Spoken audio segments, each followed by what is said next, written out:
God removed you because he sees how much you love them, and he's protecting your heart. God removed you from certain people, certain individuals, certain circles, because your heart is loving, you're kind. You have the ability to love, to forgive, to have empathy, long suffering. You have the ability to try to identify with what individuals feel, but they are not the same way. He's removed you because they are not the same as you. They don't have that same level of love and loyalty towards you. And he is simply transferring you. He's changing you. He's changing your environment. He's changing your environment. You have been stripped of your identity by these individuals. You have been mocked. You've been scorned. You have been ridiculed. You've been taken advantage of, while they have respect for others who won't even consider them the way that you have. They respect them. They'll have more tolerance to the person who does not even try. You'll find that happens with supervisors. You're the one that's coming to work on time, doing the right things, but they are joining, others and calling others in their office and being around others and treating others who don't even do the work that you do, treating them with respect, giving them the promotion. But God is going to move you. Don't worry if you didn't get promoted here. Don't worry if the doors of opportunity did not open here. This is not where I want you to be, I hear God saying. God removed you from certain people, certain relationships, certain individuals, and even sometimes your own family. And the reason why he did that is because they did not and do not have that same level of love for you. Your heart is of such, you love them so much that they were doing more damage than good to you.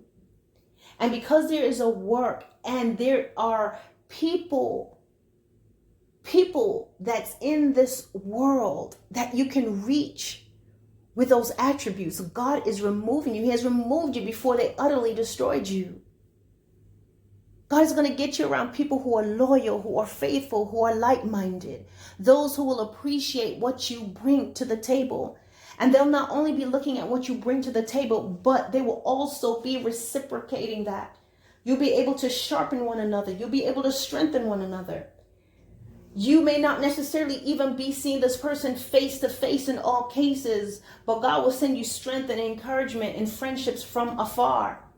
This is the way of our God, to send you alliances, to send you help from a stranger. Those are people that you know not will be there for you. But it's just in my heart to tell you that God is moving you because of how much you love them. He's moving you from it, and he's removed it, and he's closed that door. He's caused that relationship to end. He's caused you to move. He's caused them to move.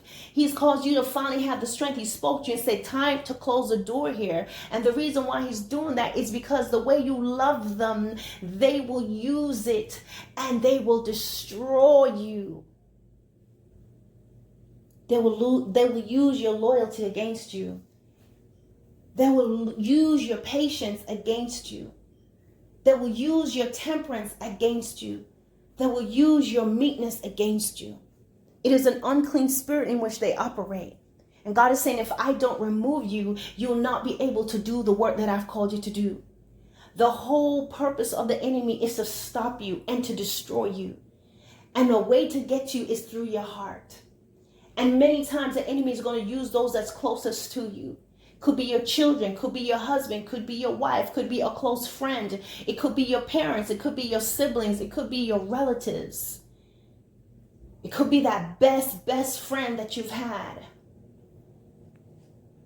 God is saying, I've placed that heart within you, those attributes, those sensitivities that you have, that kindness you have, that love that you have. God said, I placed that in you. And now that you've come to me, I'm going to protect you. I'm going to protect you. There will come a time that you will get love the way that it's supposed to be. Save your heart. Preserve what I have placed in you so that no one will destroy it and you'll find yourself having nothing.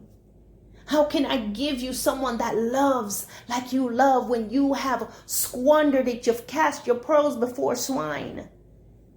Is it fair that that man will have to have love for both yourself and him with none in return?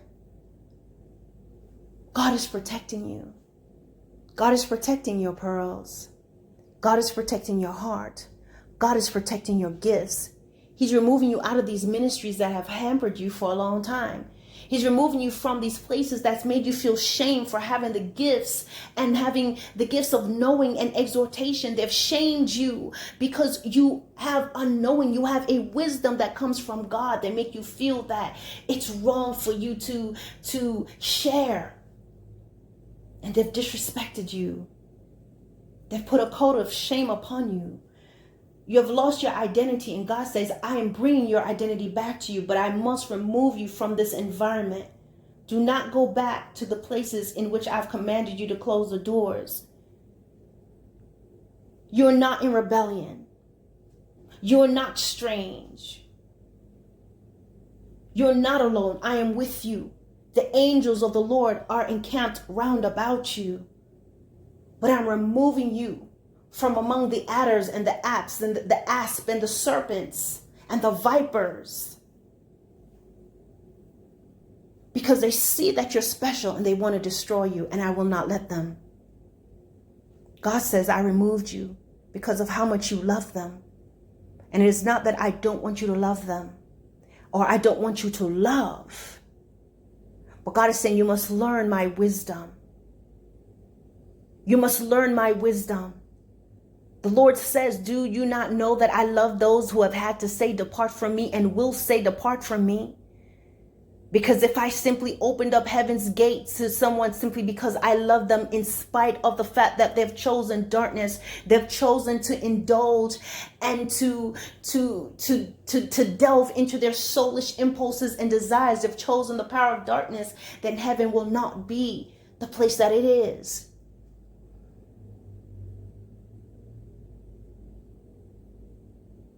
And so I'm separating you, my child, because sometimes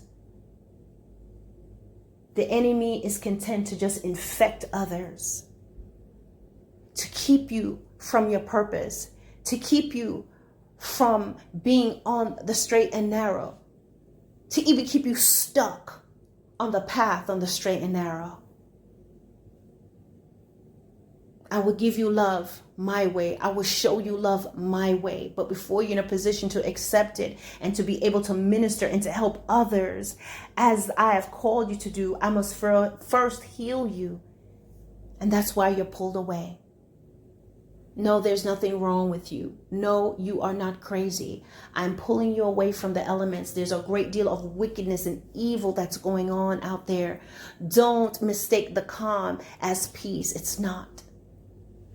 God is saying, come in. Come into the secret place with me. I'm protecting your heart.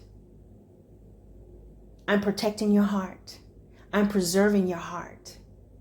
I'm preparing you for better things. I'm going to take you higher. I'm going to show you things you've never known before. I'm preparing you for when I call you home, for when I come to collect all of my children. All those who have served me wholeheartedly. It will not be long. I'm preparing you. I am washing your garments. I'm taking off the filthy rags off of you. I'm placing a mitre on your head. You're no longer forsaken. Do not believe the words that they have spoken to you. Do not believe those last words that they spoke into your heart and into your spirit. God says, you are my child. I've placed that beautiful heart, that spirit within you, and I will not have anyone damage it and destroy it. You are called for me. You are my very own. And this is why I've closed the door and called you out from among them.